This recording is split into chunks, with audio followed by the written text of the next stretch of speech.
Saya akan bahas satu tempat yang kelihatannya damai sekali kalau kita menyebutkan nama itu, tetapi tempat itu adalah lokasi perebutan kekuasaan terbesar dalam sejarah manusia. Nah, bukan Washington, bukan Roma, juga bukan, atau Palestina, bukan ya, tetapi Eden. Nah, kenapa Eden? Ini penting sekali ya. Siapa yang merebut kekuasaan di Eden? Dan kenapa Yesus disebut Adam kedua setelah Adam pertama gagal? Nah, arti kata Eden itu berasal dari bahasa Ibrani. Eden artinya kesenangan atau juga kenikmatan atau kebahagiaan penuh. Tempat segalanya dimulai. Penciptaan dari Tuhan, kemudian tempat di mana manusia ditempatkan di taman itu, dan tempat di mana kekuasaan atas bumi direbut lewat sebuah kebohongan atau kecurangan. Ya.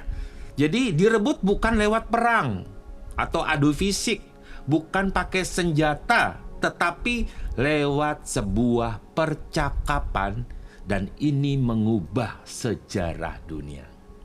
Ya, baik.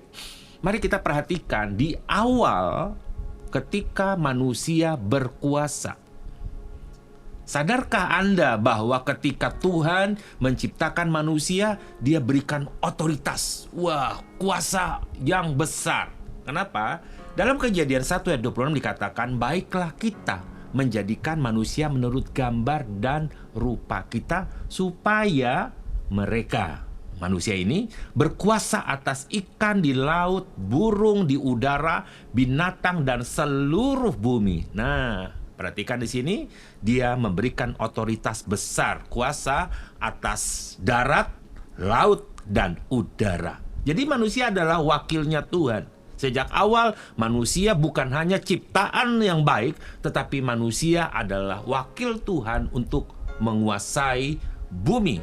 Nah, jadi kata kuncinya adalah berkuasa, dominion, ya, mendominasi. Ya, manusia diciptakan untuk memimpin bumi, bukan diperbudak oleh bumi, tetapi semua berubah sejak di Eden. Terus kita mulai berpikir tentang siapa yang mengubahnya. Nah, ini dia penting sekali. Sejarah kitab Kejadian menuliskan kejatuhan setan dan penghukuman setan itu dimulai di Eden. Saat dia merebut otoritas manusia atas bumi. Kok bisa? Iya. Nah, mungkin Anda bertanya, kan manusia punya kuasa yang besar. Kenapa ketika diberikan kuasa otoritas yang besar, tetapi kenapa dunia ini penuh dengan kekacauan dan kejahatan? Nah, itu sebabnya kejahatan itu dimulai di Eden. Di Kejadian pasal 3 kita dapat menemukan bahwa iblis itu ada di Eden. Dia masuk ke Eden juga, dia ditempatkan di Eden, di tamannya Elohim, ya. Dia tidak bawa pedang, ya. Dia malaikat yang penyembah Tuhan, tapi sayangnya dia punya keinginan yang buruk untuk menguasai bumi dan menyamakan dirinya seperti Tuhan. Ya.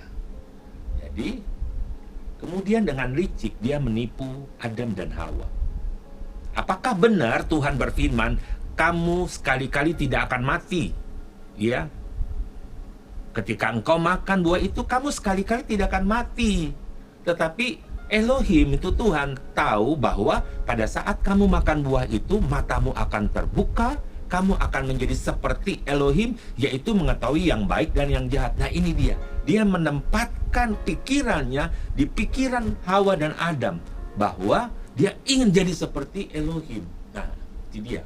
Roh kesombongan untuk cara licik dia mengambil kekuasaan manusia, otoritas atas bumi itu diambil oleh dia karena dia kepengen menguasai.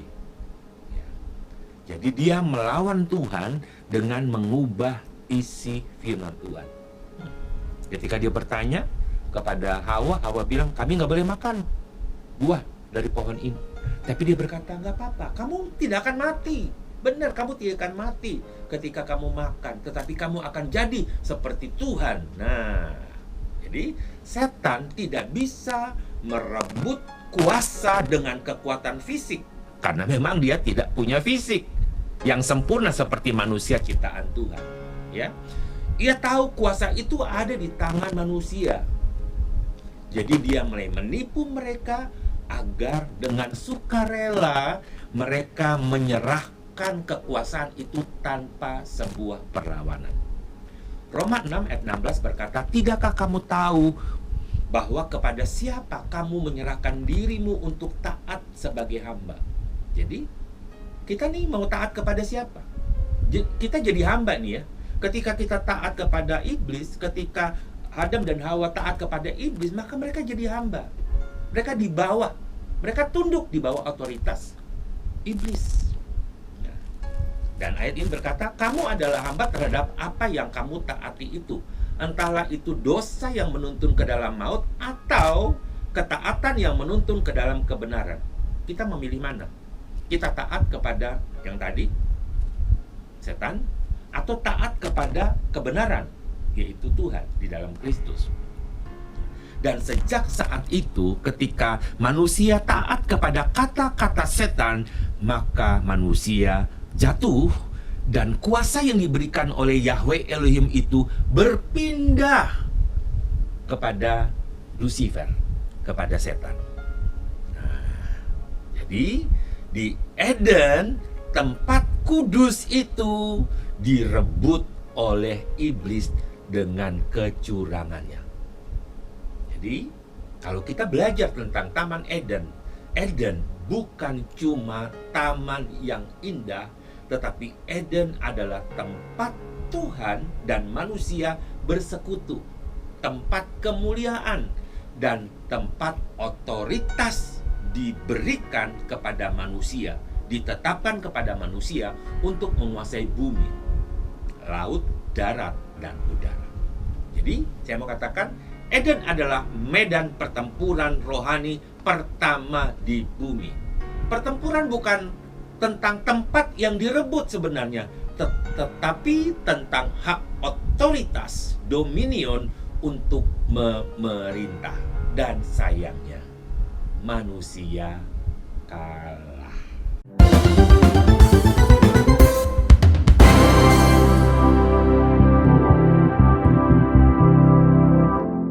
Sahabat Obras yang diberkati Tuhan, dan ketika manusia taat kepada kebohongan iblis, maka manusia jatuh dan kuasa berpindah. Kita akan bahas coba bahwa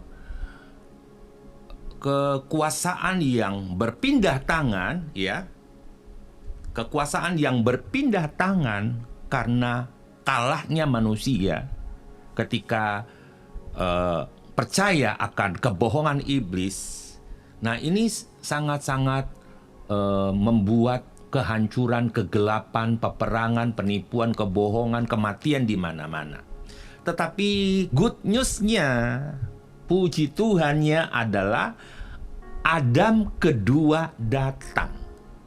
Nah, ini dia. Kabar baiknya, Tuhan tidak menyerah dan berhenti di situ saja. Ia mengutus Yesus Kristus yang disebut sebagai Adam kedua. Dalam 1 Korintus 15 ayat 45 dikatakan Adam yang terakhir adalah roh yang memberi hidup.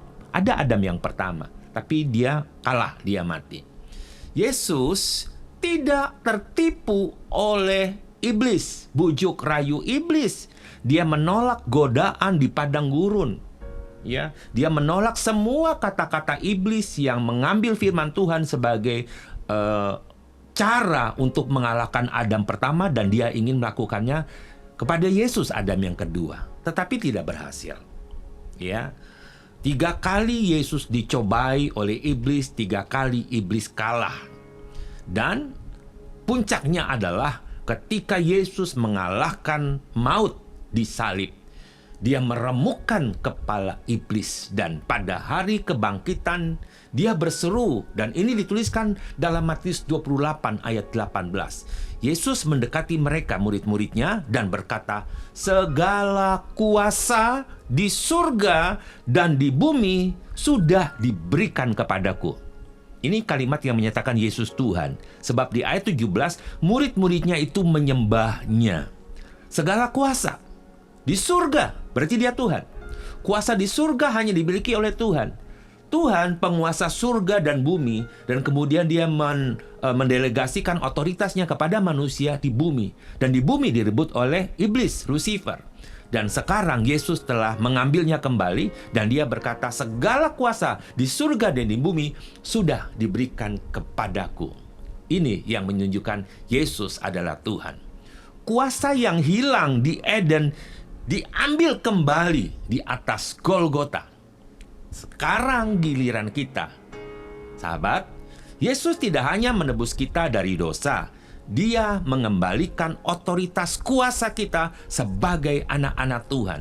Ya, Lukas 10 ayat 19 berkata begini, "Sesungguhnya Aku," Yesus berkata, "memberikan kuasa kepadamu untuk menginjak ular dan kalajengking dan kuasa atas segala kekuatan musuh, maka tidak ada sesuatu pun yang dapat mencelakakan kamu." Wah, otoritas surga di sini, saudara.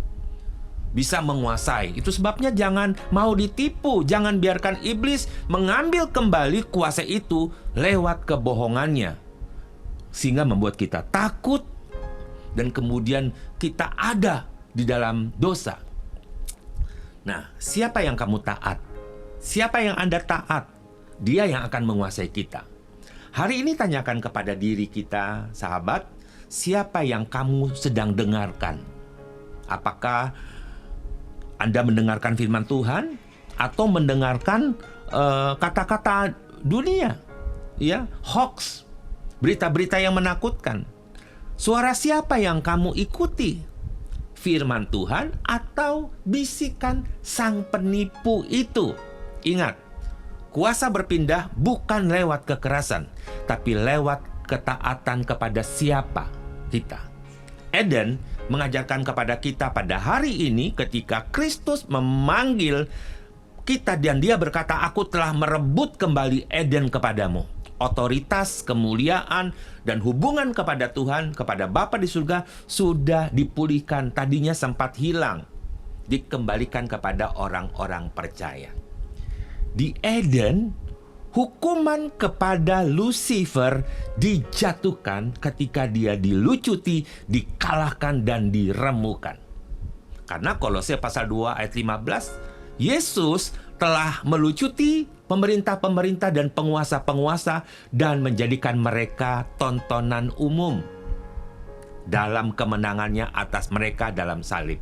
Perhatikan di sini, ada sebuah kejelasan kata melucuti. Artinya Yesus mengambil, merebut senjata, otoritas, kuasa dari iblis dan kekuatan kegelapan. Dia ambil itu, dia lucuti itu, sehingga iblis tidak berdaya, tidak punya hak lagi, tidak punya kemampuan, tidak punya kuasa lagi.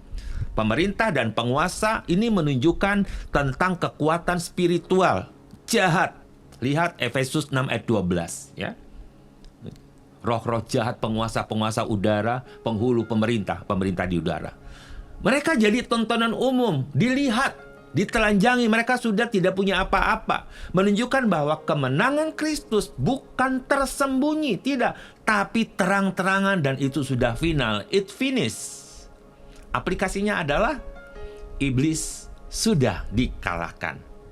Tetapi dia masih mencoba untuk menipu agar orang berpikir dia masih punya kuasa. Sehingga banyak orang tertipu, mereka lari kepada iblis. Ya, orang percaya tidak melawan iblis dengan posisi kalah, tidak, tetapi dengan posisi kemenangan di dalam Kristus. Amin. Kita hanya perlu berdiri dalam iman dan kebenaran firman Tuhan, kebenaran Injil, bukan takut lagi atau terintimidasi oleh kuasa kegelap. Jadi, itulah yang harusnya ada dalam hidup kita. Yesus telah mengembalikan otoritas di Taman Eden kepada manusia, kepada kita orang percaya. Dan lakukanlah Percayalah. Apa yang membuat kita akhirnya kalah? Karena tidak percaya apa kata Tuhan. Kurang percaya apa yang difirmankan Tuhan. Jadi mulai sekarang, percayalah.